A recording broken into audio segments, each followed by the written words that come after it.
Hello guys, welcome to my channel Learn with Shweta. This video is third part of chapter 7 Mineral and Energy Resources.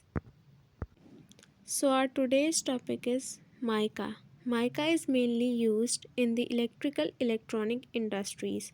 Mica का जो use है वो electronic industries में use किया जाता है, which can be split into very thin, strong and flexible sheets. Mica जो है बहुत ही थिन और बहुत ज़्यादा ही स्ट्रॉन्ग होता है और ये फ्लेक्सिबल शीट्स में भी डिवाइड होता है। Due to its resistance quality it is used in electricals and electronic industry. इसकी जो रेजिस्टेंस क्वालिटी होती है वो बहुत ही अच्छी होती है, इसीलिए इसे इलेक्ट्रॉनिक्स में भी यूज़ किया जाता है। इम्पॉर्टेंट प्रोड्यूसर स्टेट्स आर, जहाँ पे माइका पाया जाता है उसके कुछ स्टेट्स है जैसे कि झारखंड, आंध्र प्रदेश, राजस्थान, कर्नाटका और अदर्स में कोयम्बटूर, मदुरई, कन्याकुमारी तमिलनाडु में जो है, रत्नागिरी महाराष्ट्र में है और बाकी ये सब। नेक्स्ट जो आता है हमारा टॉपिक वो है टर्शरी कोल फील्ड्स। कुछ इसके इम्पॉर्टेंट स्टेट्स जो है वो है मेघालय, आसाम, अरुणाचल प्रदेश। मेघालय में ये सारे आते हैं, आसाम में भी और अरुणाचल प्रदेश में भी। नेक्स्ट जो हमारा टॉपिक है वो है petroleum. Crude petroleum consist of hydrocarbons of liquid and gaseous state varying in chemical composition, colour and specific gravity. Petroleum जो है इसको हम क्रूड पेट्रोलियम भी कहते हैं, जो कि हाइड्रोकार्बन से बनता है। एक लिक्विड और गैसियस स्टेट्स में ये पाया जाता है और ये केमिकल से बना हुआ होता है। पेट्रोलियम मैं बता दूँ तो ये एक नेचुरली ऑकरिंग सब्सटेंस है, ये नेचुरली ऑकर होता है।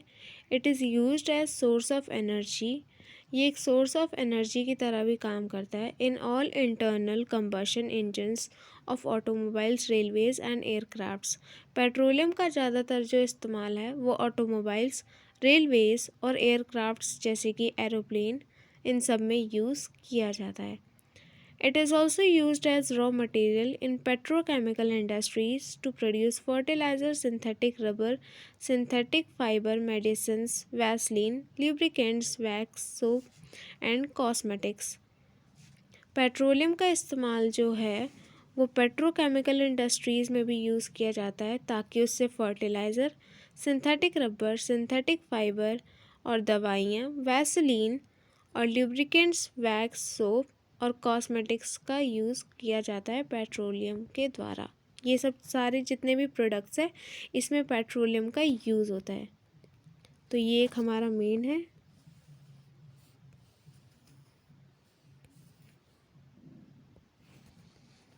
It is also called liquid gold due to scarcity and different uses. Crude oil is found in sedimentary rocks of tertiary age. Petroleum को जो है लिक्विड गोल्ड भी कहा जाता है और क्रूड ऑयल जो है यानी कि पेट्रोलियम सेडिमेंट्री रॉक्स में पाई जाती है। Before independence, Diggy Boy was only the one producing region in India. जब हमें आज़ादी नहीं मिली थी उससे पहले सिर्फ पेट्रोलियम दिग्बोय में पाया जाता था। उसके बाद जब हमें आज़ादी मिल गई after independence in 1956, oil and natural gas commission was setup. जब हमें आज़ादी मिल गई 1956 में ऑयल और नेचुरल गैस कमीशन बना था।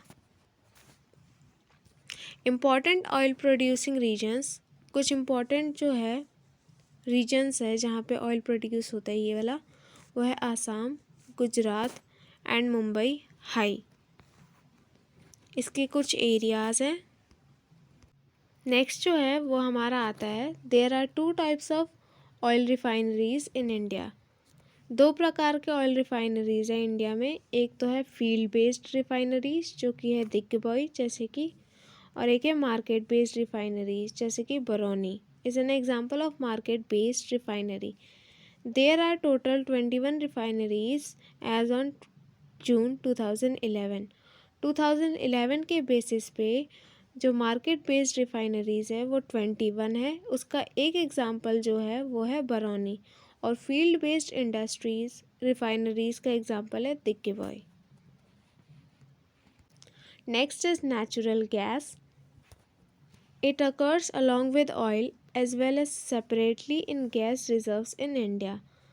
नेचुरल गैस जो है वो ऑयल के साथ भी मतलब उसको सेपरेट किया जाता है गैस रिजर्व्स इंडिया के द्वारा। These gas reserves are located along with eastern coast of Tamil Nadu, Orissa, Andhra Pradesh, Tripura, Rajasthan, Gujarat and Maharashtra.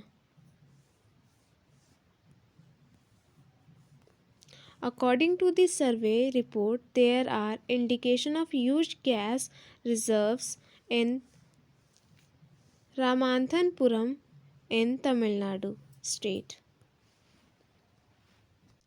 Next is non-conventional energy resources. Unlike conventional sources of energy, non-conventional sources of energy are renewable, solar, wind, hydro, geothermal and biomass are not threat to natural system।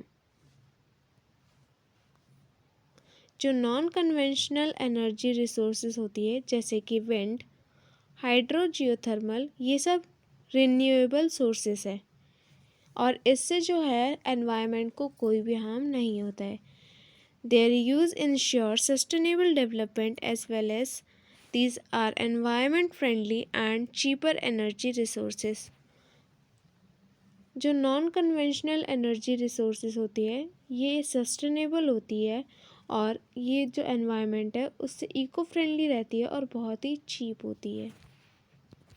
Next हमारा आता है topic, वो है nuclear energy sources. Nuclear energy has emerge as feasible source in recent times। Uranium and thorium are main minerals that are used to generate nuclear energy। Nuclear energy जो produce होता है वो uranium और thorium के द्वारा generate होता है। Uranium deposits in India, जहाँ पे यूरेनियम पाया जाता है इंडिया में वो है it is found in Dharwar rock system. Important regions, uranium जो है वो धरवर रॉक सिस्टम में पाया जाता है। इसकी कुछ इम्पॉर्टेंट जगह है वो है झारखंड, राजस्थान, ये सब हमारे जो है यूरेनियम पाने वाली जगह है जहाँ पे यूरेनियम हमें ईज़िली मिल जाता है। नेक्स्ट जो हमारा टॉपिक है वो है thorium deposits in India. Uranium के बारे में हमने पढ़ लिया, ठीक है। अब नेक्स्ट हमारा आता है थोरियम कहाँ कहाँ पे पाया जाता है इंडिया में। वो है Kerala, Andhra Pradesh, Orissa. These three states have world richest मोनोज़ाइट। जो ये 3 स्टेट्स थी बहुत ही ज़्यादा वर्ल्ड में रिचेस्ट है मोनोज़ाइट के डिपॉजिट के लिए। The development of nuclear energy was started after establishment of Atomic Energy Institute at Trombay in 1954। जो न्यूक्लियर एनर्जी का डेवलपमेंट स्टार्ट हुआ था वो एटॉमिक एनर्जी इंस्टीट्यूट जो कि ट्रॉम्बे 1954 में हुआ था उसके बाद शुरू हुआ था, which was rename as the Bhabha atomic research centre. जो एटॉमिक एनर्जी इंस्टीट्यूट है उसका दोबारा से नामकरण हुआ था जो कि अब जाना जाता है भाभा एटॉमिक रिसर्च सेंटर से। 1967 में ये रीनेम हुआ था।